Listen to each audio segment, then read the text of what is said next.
Commander Jake Morrison floated in zero gravity near the massive viewing window of the exploration vessel New Horizon. The stars looked different here, arranged in patterns he had never seen before during his 20 years of service with the Galactic Council. This was the edge of known space, where few dared to venture, and even fewer returned with useful information. The ship hummed quietly around him as his crew worked at their stations. They had been traveling for 3 months to reach this remote system, following orders that came directly from the Council's highest levels. The mission was simple in description but complex in execution. Observe and catalog the third planet of the yellow star system designated Sol by the ancient star charts. Dr. Lisa Carter emerged from the science lab with a tablet clutched in her 6-fingered hands. Her species, the Kithara, were known throughout the galaxy for their analytical minds and attention to detail. When Lisa looked confused, it usually meant something was very wrong. "Commander, we need to talk," she said, her voice carrying the slight musical quality that all Kithara possessed. "The readings from the third planet are not matching our records." Jake turned away from the window and activated his magnetic boots, settling onto the deck with a soft thud. "What kind of discrepancies are we talking about?" Lisa's scales shifted from their usual blue to a worried purple. "According to the Council database, Sol 3 should be a dying world. The records show constant warfare, environmental destruction, and a species too primitive to pose any threat to galactic civilization. But these readings tell a different story." She handed him the tablet, and Jake studied the data streaming across the screen. Energy signatures pulsed from the planet's surface in patterns that suggested massive industrial activity. The atmosphere showed signs of careful management rather than pollution. Most disturbing of all, the electromagnetic spectrum revealed technology that should not exist on a world classified as primitive. "This has to be a mistake," Jake muttered, scrolling through screen after screen of impossible data. "The Council's information is always accurate. They've been monitoring this system for over 200 years. Captain Ben Rodriguez approached from the navigation station. His species, the Vorthan, had served the Council longer than most, and their natural skepticism made them excellent officers. Commander, there's something else. We've detected artificial structures in orbit around the planet. They're not in our database." Jake felt a chill run down his spine. Undiscovered orbital installations meant either the Council's surveillance had failed completely, or something had changed dramatically since the last official report. Neither option was good news for his career or his crew's safety. "Show me." He ordered. The main display screen flickered to life, showing a magnified view of the planet below. At first, Jake saw nothing unusual, a blue and green world with swirling white clouds, looking healthy and vibrant. Then Ben adjusted the sensors, and the hidden structures became visible. Massive orbital platforms hung in perfect formation around the planet, each one larger than the New Horizon. They were sleek and elegant, built with materials that seemed to absorb and reflect light in ways that made them nearly invisible to standard detection systems. Only the ship's most advanced sensors could pick them up. "By the void," Jake whispered. "How many are there?" 17 major platforms that we can detect," Ben replied. "And there may be more. They're using some kind of stealth technology that interferes with our scans." Dr. Lisa Carter was already running additional tests on her equipment. "Commander, these readings suggest the beings on this planet have developed faster than light. Communication, advanced material science, and energy manipulation capabilities that rival our own. This is impossible based on their classification." Jake stared at the display, his mind racing through the implications. The Council had designated Sol 3 as a no-contact zone, precisely because its inhabitants were considered too violent and primitive to join galactic civilization. If they had somehow developed advanced technology in secret, it changed everything. Lieutenant Amy Peterson looked up from her position at the communications station. Her young face was pale with concern. "Sir, I'm picking up something else. There are energy patterns suggesting active scanning. Someone down there is watching us." The bridge fell silent except for the gentle hum of the ship's systems. Jake had been in dangerous situations before, but this felt different.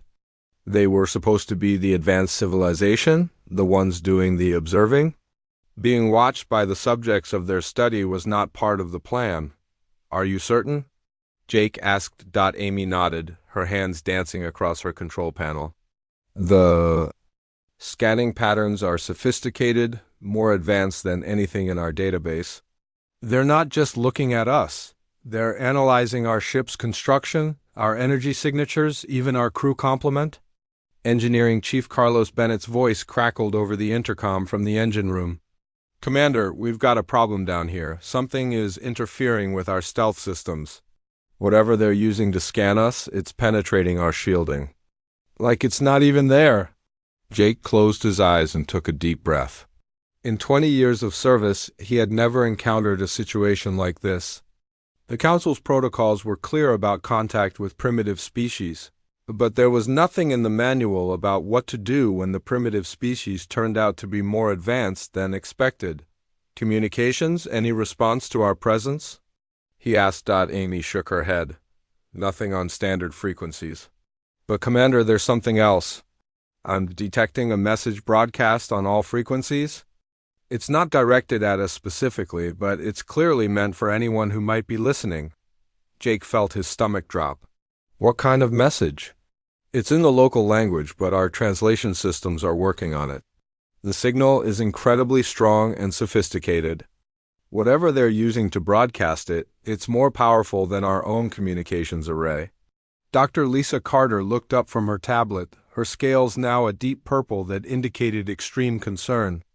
Commander, I've been analyzing the power outputs from the surface installations.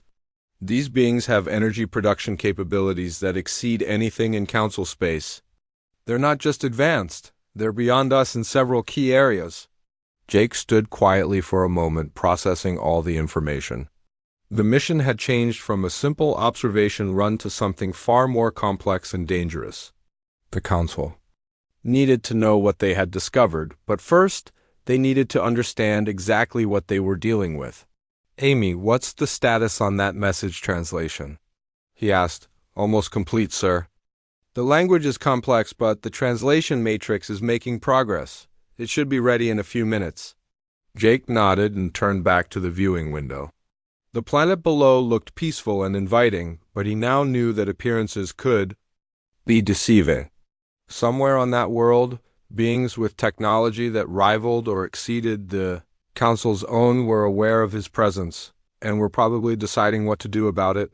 The next few hours would determine not just the fate of his mission, but possibly the future of human Council relations. Jake had a feeling that the galaxy was about to change in ways that none of them could predict. Lieutenant Amy Peterson's hands trembled slightly as she worked on her control panel. The translation matrix had been running for 20 minutes, and the results were starting to appear on her screen. She glanced at Commander Jake Morrison, who stood near the main display with his arms crossed, waiting for answers that might change everything they thought they knew about this system. Commander, the translation is complete, Amy said, her voice barely above a whisper. You're going to want to hear this. Jake nodded and gestured for the crew to gather around the communications station. Dr. Lisa Carter moved closer, her scales shifting to a neutral green that meant she was trying to stay calm. Captain Ben Rodriguez abandoned his post to join them, while Engineering Chief Carlos Bennett's voice came through the speakers from the engine room. Put it through the main speakers, Jake ordered. Amy pressed a series of buttons, and the bridge filled with a clear, steady voice. It was obviously female, speaking in tones that suggested both intelligence and confidence. The words came through their translation system with crystal clarity. To whoever is scanning our system, we know you're there, the voice began. We have been aware of your presence since you entered our outer detection grid 3 days ago.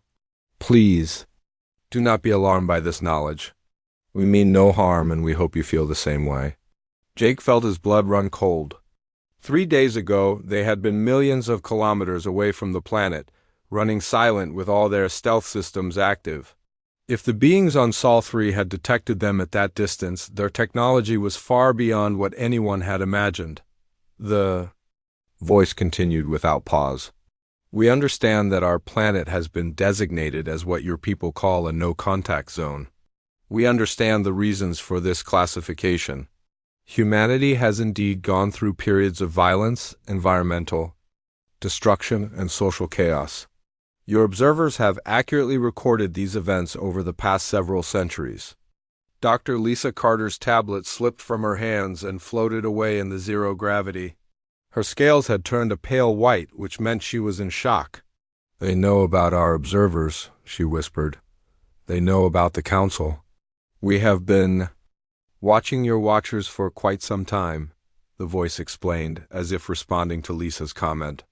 "Your surveillance technology is impressive, but not invisible to those who know how to look.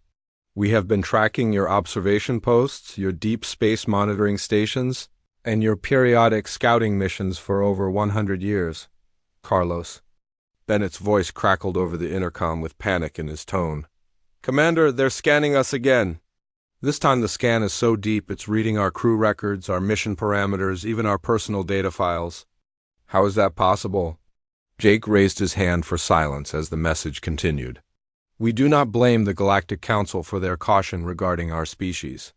The evidence they have collected paints a picture of a violent and unstable civilization. However, that picture is incomplete. While your observers watched our conflicts, they missed our growth. While they recorded our mistakes, they did not see our solutions." The voice paused, and in that silence, Jake could hear the quiet breathing of his crew. Everyone was listening with complete attention, knowing they were hearing something that would change the course of galactic history. "My name is Dr. Helen Brooks, and I speak for the unified government of Earth. We have been preparing for this moment for decades, waiting for the right time to reveal ourselves to the larger galactic community. That time has come." Amy Peterson looked up from her station with wide eyes. "Sir, the signal strength is incredible. This message is being broadcast with enough power to reach every corner of the galaxy. Everyone will hear this." Helen Brooks continued speaking as if she could hear Amy's comment.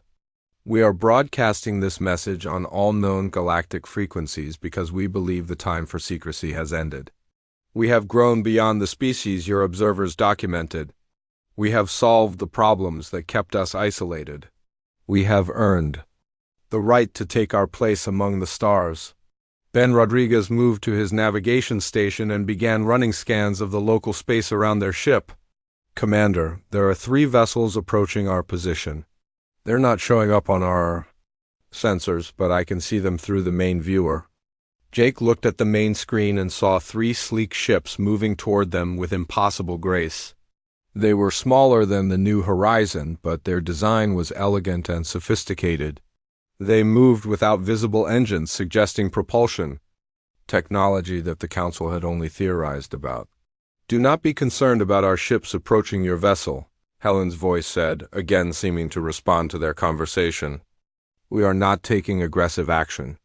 Our captains have been instructed to maintain safe distances and to avoid any movements that might be interpreted as hostile. We simply want to demonstrate that we are capable of peaceful contact."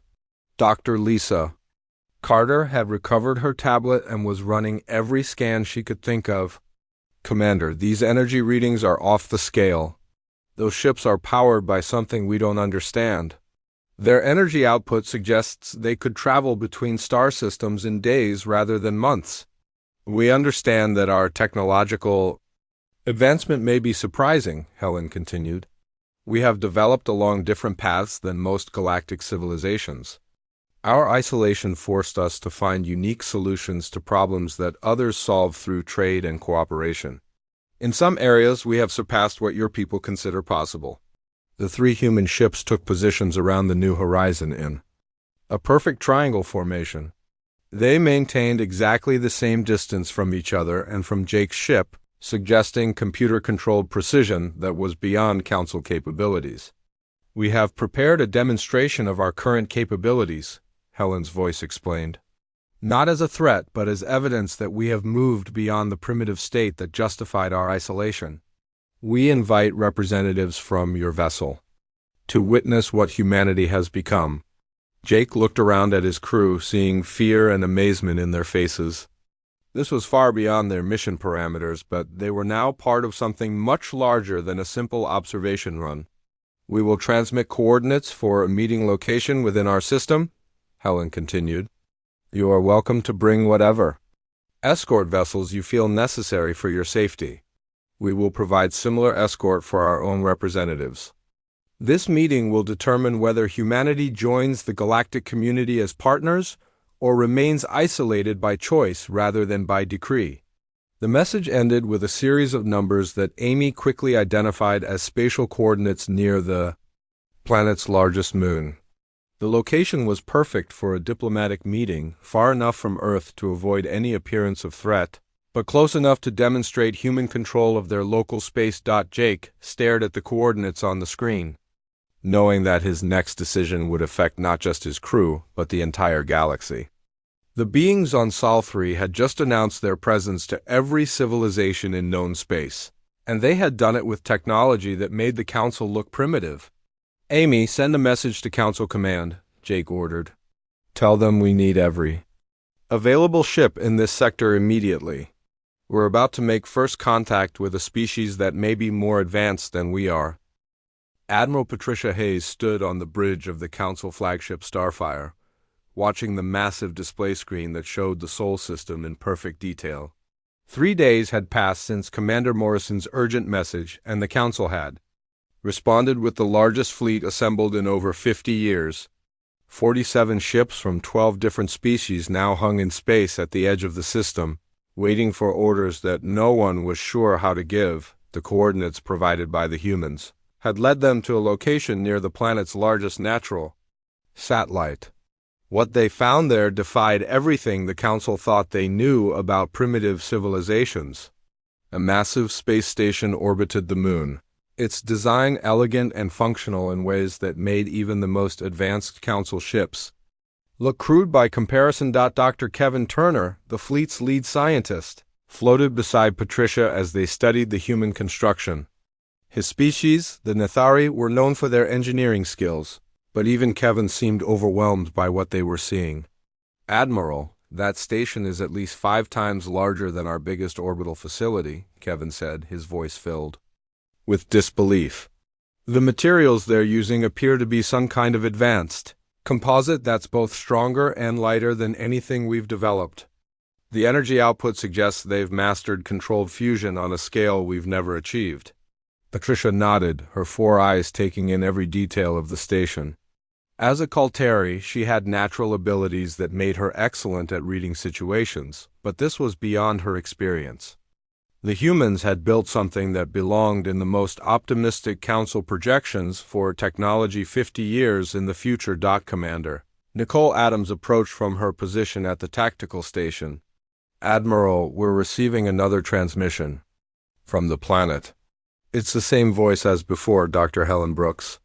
"Put it through," Patricia ordered. Helen's voice filled the bridge with the same calm confidence they had heard in her first message. "Council Fleet, welcome to Luna Station.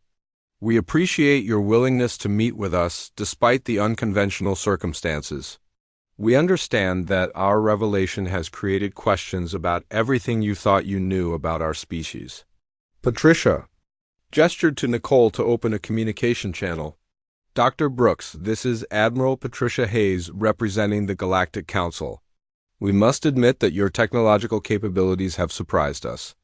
Our records indicate that your species achieved basic spaceflight only decades ago."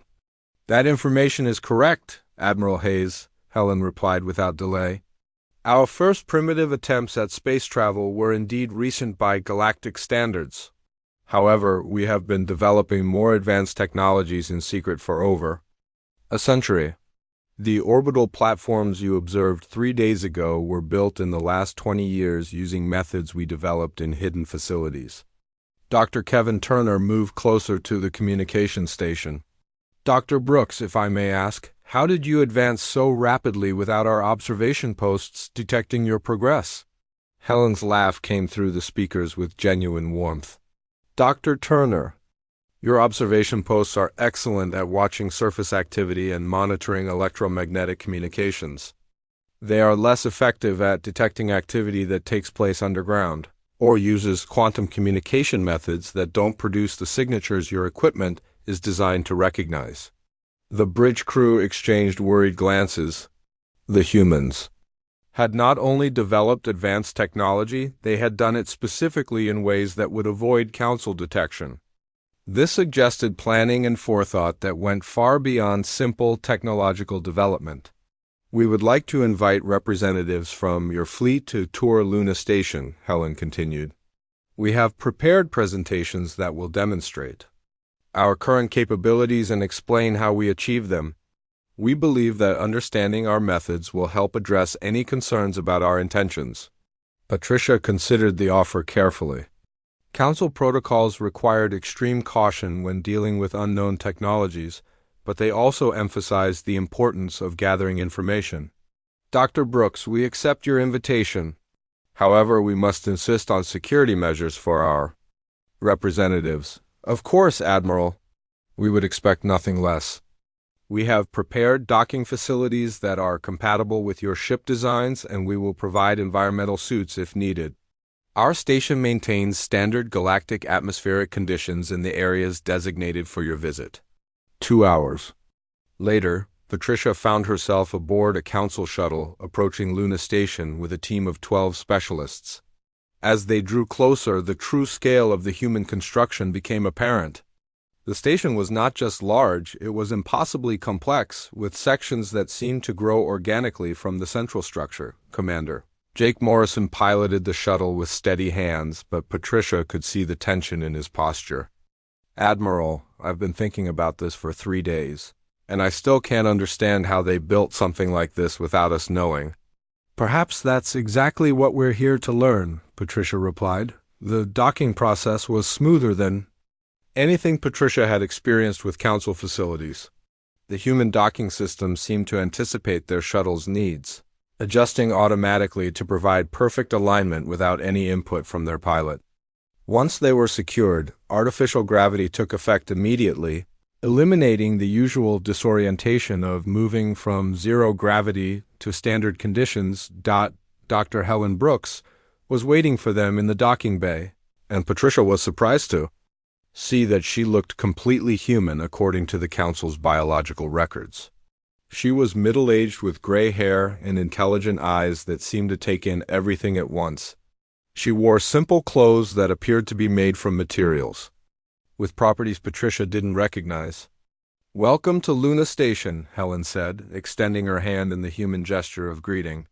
I'm honored to meet representatives of the Galactic Council face to face.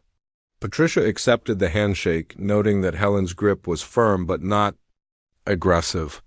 Dr. Brooks, we're eager to understand how your people achieved such rapid advancement. Helen smiled and gestured toward a corridor that seemed to stretch for kilometers into the station. The answer to that question requires some walking. Our development wasn't rapid, Admiral Hayes, it was hidden.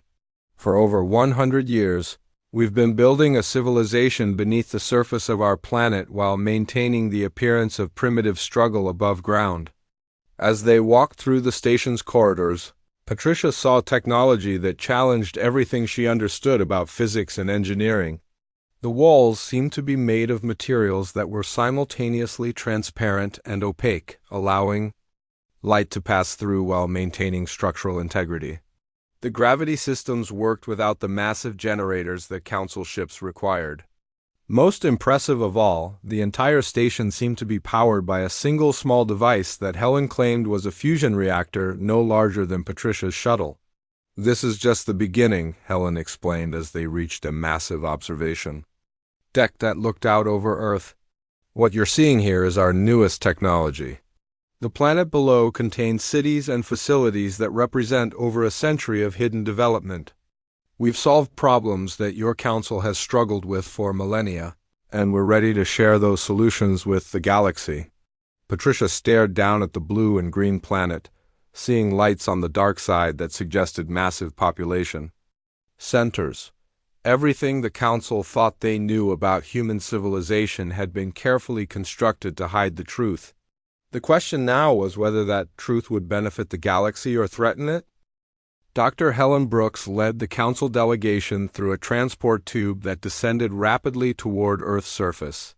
Admiral Patricia Hayes watched through the transparent walls as they passed through layers of atmosphere and cloud, finally emerging into sunlight above a landscape that bore no resemblance to the primitive world described in council records. Below them stretched cities that seemed to grow from the earth itself, their buildings rising in organic curves that blended perfectly with the natural environment. Rivers ran clean and clear between structures that appeared to be made from living materials. Gardens and forests covered every available space, creating a world where technology and nature existed in perfect harmony. "This is impossible," Dr. Kevin Turner whispered, his engineering mind struggling to process what he was seeing. The energy requirements alone for cities this size should have been detectable from space. Helen smiled as the transport settled onto a platform surrounded by towering trees. "Dr. Turner, everything you're seeing is powered by clean fusion reactors buried deep underground. We learned early in our development that hiding our energy signatures was crucial to maintaining our secret. Every major city on Earth is connected by underground tunnels that carry power, communication, and transportation systems." As they stepped out of the transport, Patricia breathed air that was cleaner than anything she had experienced on most council worlds. The atmosphere management systems were so advanced that they seemed to work without any visible technology. Birds sang in the trees above them, and she could see small animals moving freely through the urban environment. Dr. Ryan Martinez approached their group with a confident stride. He was younger than Helen, but carried himself with the authority of someone who had spent years solving impossible problems. "Welcome to New Geneva," he said, gesturing toward the city around them. "This is one of our newer underground cities, built entirely in the last 30 years. Patricia looked around in confusion. "Underground? But we're clearly on the surface," Ryan grinned and pointed upward. "Look more carefully, Admiral. What you think is sky is actually an advanced holographic projection system. We're currently 2 kilometers below the surface of the planet. Everything you see here exists in natural cave systems that we've expanded and modified over the past century." The revelation hit Patricia like a physical blow. The humans had not just hidden their technology, they had built an entire civilization underground while maintaining the illusion of primitive surface development. The scope of such a deception was staggering. "Why go to such lengths to hide your advancement?" Patricia asked. Helen's expression grew serious. "Because we knew that revealing ourselves too early would result in either conquest or continued isolation. We needed to develop not just technology, but the social and ethical frameworks to use that technology responsibly. We used our time in isolation to solve problems that other civilizations have struggled with for thousands of years. They walked through streets that seemed to anticipate their needs, with walkways that adjusted their firmness for different species and lighting that adapted to each individual's visual requirements. The humans they passed were diverse in appearance but shared a common sense of purpose and contentment that Patricia had rarely seen in galactic civilization." General Tony Mitchell joined their group near a building that appeared to be made entirely of crystal. "Admiral Hayes, I'd like to show you our defensive capabilities. Not because we intend to use them against the Council, but because we want you to understand that we're not helpless primitives who need protection." The crystal building turned out to be a command center that monitored defensive systems across the entire planet.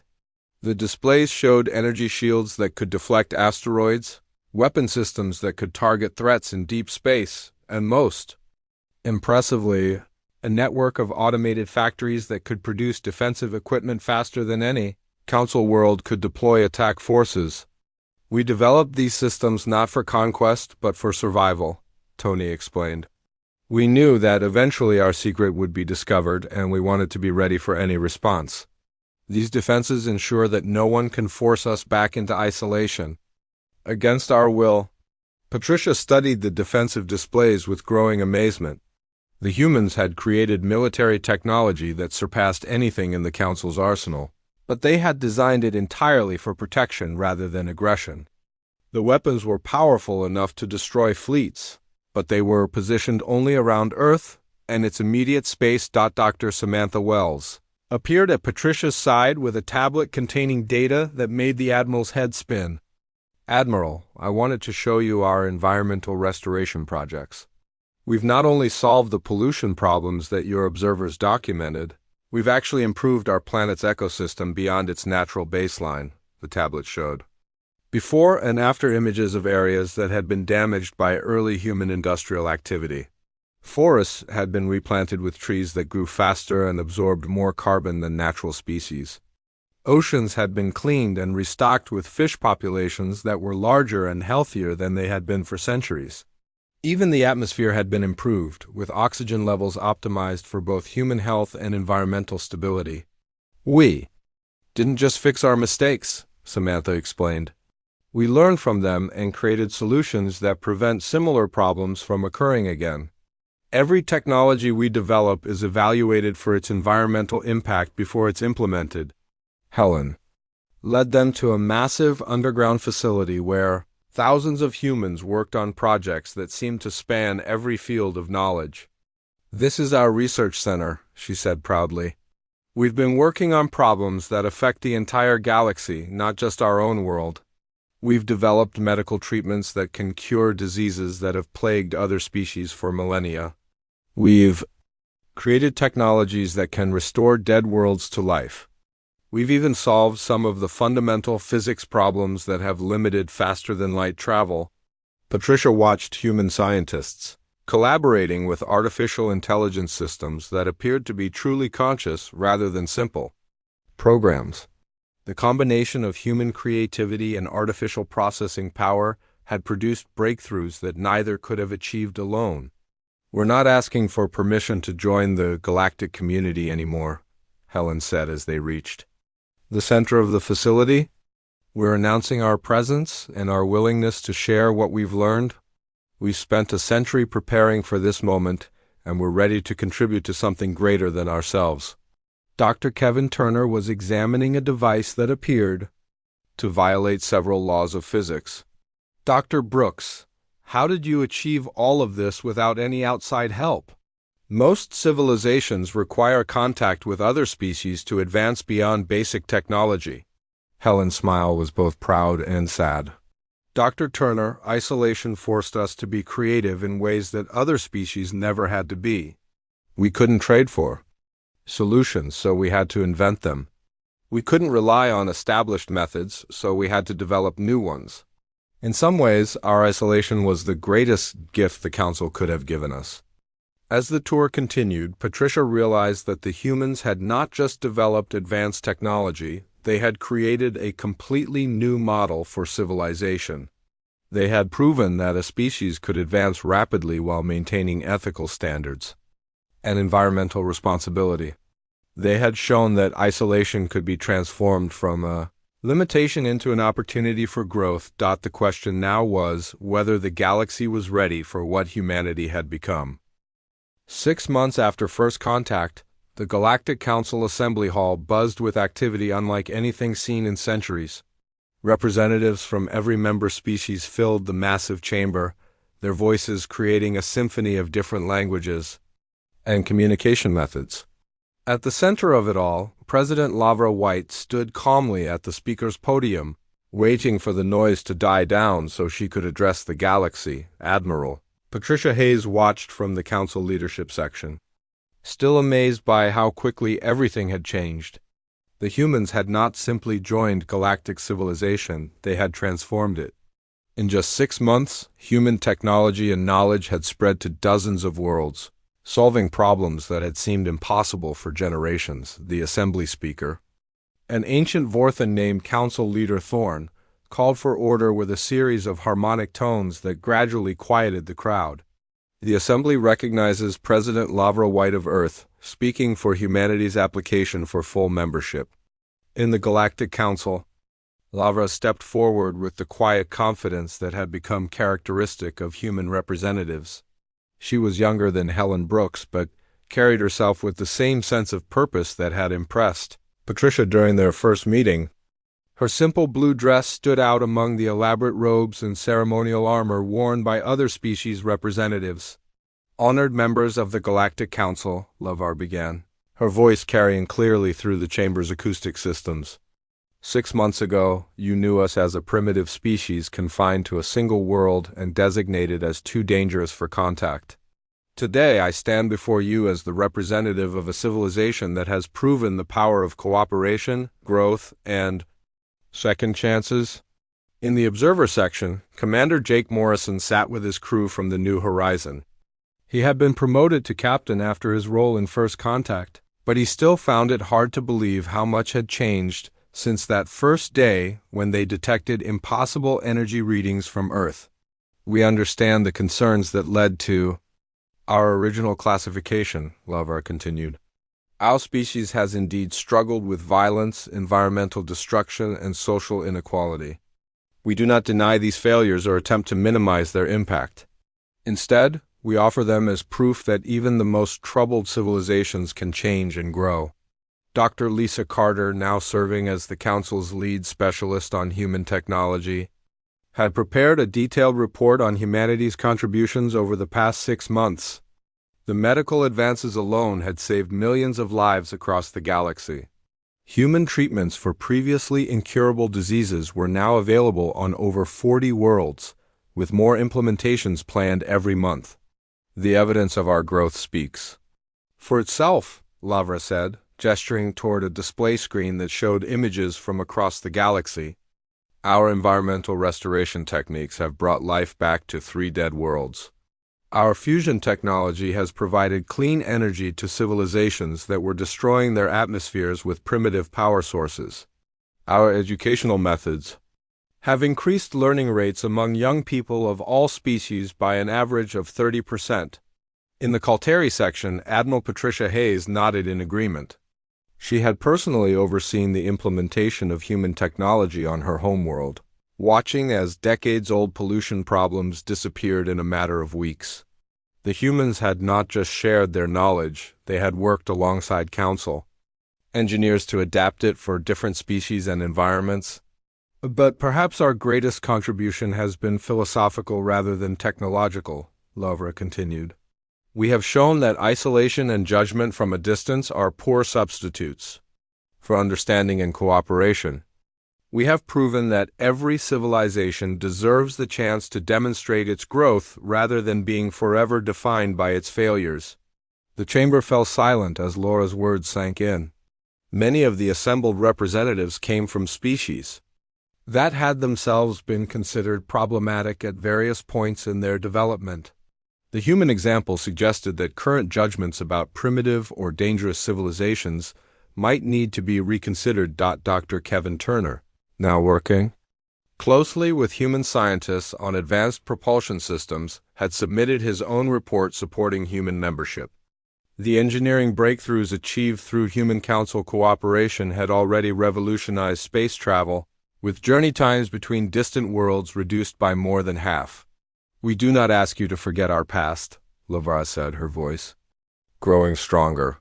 "We ask you to recognize our present and trust in our future. We have spent over a century preparing for this moment, not just technologically but ethically and socially. We are ready to take our place as partners in building a better galaxy for all species."